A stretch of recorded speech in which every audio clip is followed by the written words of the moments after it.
This is the beginning.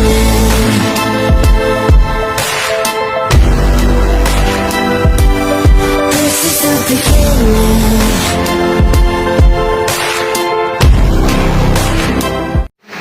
So what's up mga idol? Yan. Dahil wala tayong fishing today, gagawa tayo ng sabitan ng rod. Yan. Kasi masyadong masikip na.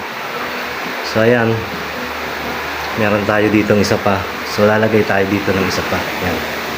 Maglalagay tayo ng isa pang setup dyan para tatlo na yung ating sabitan ng rod kasi dikit-dikit na siya.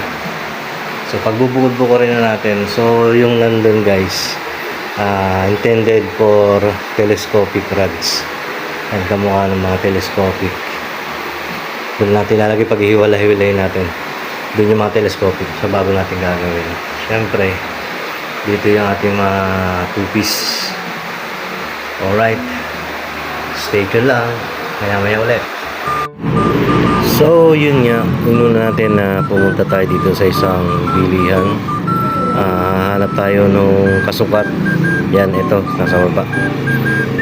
Itong sabitan natin gagamitin para sa ating wall. So ito dito, may kasukat dito. Ito yung kukunin natin. At gagawin nating sabitan maya maya. Ayan. So hanap pa tayo ng iba kung meron tayo makita. Pero pag wala, ito na lang talaga.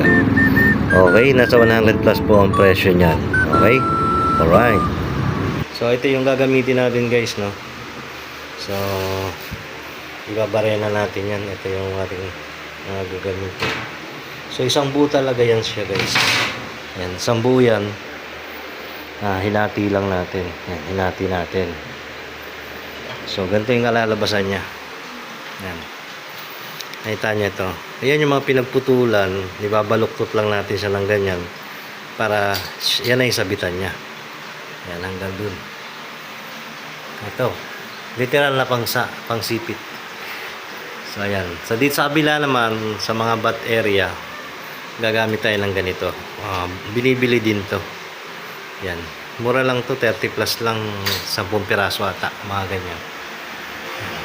Ganito rin sa kabila setup natin. Ganyan. So, doon natin lalagay yan. So, ayun. Nandun yung pambarena natin. Diyan natin ilalagay. Alright. So, ayan guys. Naikabit na natin yung isa. Naikabit na natin yung isa. So, ito naman yung isa. Ganyan ang magiging itsura niya. Nakabit natin dyan. Ganyan. So, sabitan na siya. Ayan. Ngayon ang itsura niya. Binaluktot lang natin yan. Tapos ayan, ganyan. Diyan na isasabit yung mga tip ng rod. Okay. So, kabit na natin. So, ayan na guys. Nakakabit na. Ayan. Kabit na. So, ayan. So, lalagyan na natin siya ng yung mga pangsabit yan. Mga hooks. Lalagyan natin yan. Meron tayo. Alright. Wait lang. So guys, ito yung ilalagay natin. Yan. Nakikita nyo. Patay isa.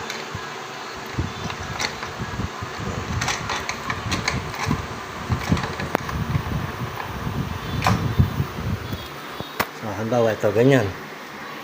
Lalagyan natin siya dyan. Yan na. Pero ito guys, kanya ito yung tsura niya pag nakatagilid. Yan. Pero ito, babalututin natin ng konti dito para nakaganon siya, para hindi malalaglag yung rod. So ayan, install muna natin to isa-isa hanggang dun, lalagyan natin yan. So dito yung tip area ng rod. So dito yung butt area. Ayun, ganyan siya. Kamukha ng mga nandun. Ayan, mga nandun. Ganyan ang itsura niya mamaya. Alright. Alright, eto na siya guys. Habit na. Ang nilagay natin dyan, 8. Yan, para hindi masikip yan. Nakuha tayo ng sample na rod. Halimbawa ito. Ito tayo isa.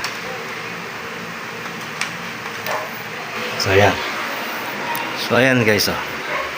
Bawa ito, lalagyan natin dyan. Oh, ha? Saktong sakto. Ayan. Ganyan na magiging itsura niya guys. Tapos na ang DIY natin. So, pakita ko na lang sa inyo guys pag na-display na natin lahat. Ayan. Alright. So, ayan na siya mga boss, mga idol. Ayan. Ayan na yung bago natin lalagyan. Diba? Lumuwag-luwag na yung dalawang lagayan sa kabila. Lumuwag na. Hindi na siya mukhang nagkukuntura. Dito yung mga telescopic natin, tsaka yung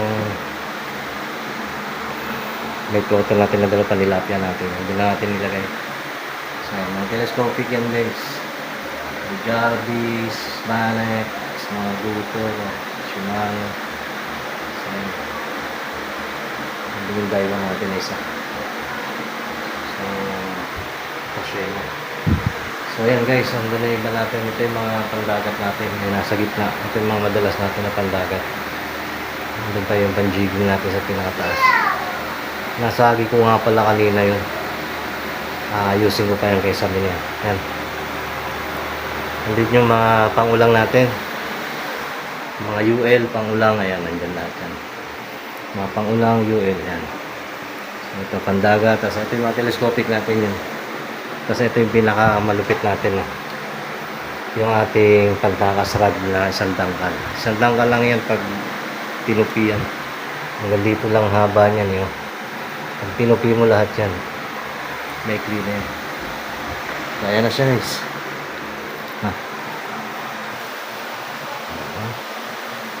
Alright. Thank you for watching.